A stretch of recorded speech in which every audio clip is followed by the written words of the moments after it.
You know, inside your body, right now, there's a civil war that could break out at any second. Your immune system, it's this incredible army, right? Sworn to protect you. But what's stopping that army from turning its weapons on you? Well, today we're going to pull back the curtain on the secret peace treaty that saves your life every single day. I mean, really think about it. Your immune system is like this super advanced, incredibly powerful military force. Its whole job is to hunt down and just obliterate invaders. But that brings up a huge question. With all that firepower, what on earth prevents it from declaring war on the very country it's supposed to protect, your own body? At the end of the day, it all comes down to one question: friend or foe? On one side, you've got all your own healthy cells, and on the other, this never-ending list of viruses, bacteria, and other nasty stuff.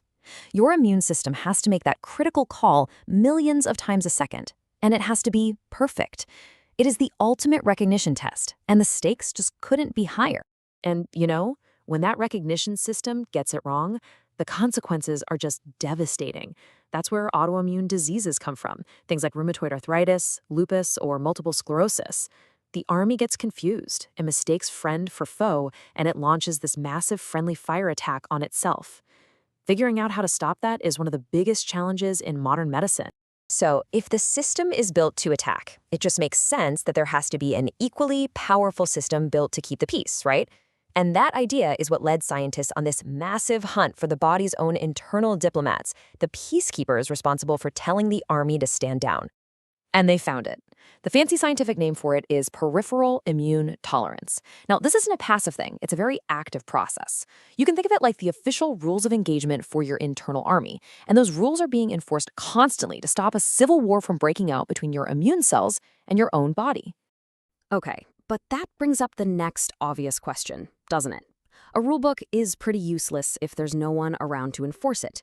So, how exactly does the body maintain this delicate peace treaty? Who are these soldiers of diplomacy? And the answer is actually, well, it's pretty brilliant. It turns out the immune system doesn't just have soldiers for attack, it has its own specialized units whose entire job is to enforce the peace. They're called regulatory T cells, or TRIGs for short. And here's a great way to think about it. While other immune cells have their foot slammed on the gas pedal, always ready to attack, TRIGs have their foot firmly on the brake. They're constantly circulating, telling any overeager immune cells to calm down and stand down. They are, quite literally, the peacekeepers.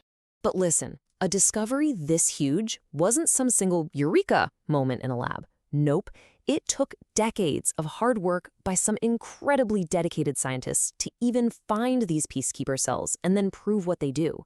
So let's meet the architects who actually cracked this case. 3 names really stand out here: Shimon Sakaguchi, Mary E. Brunko, and Fred Ramsdell.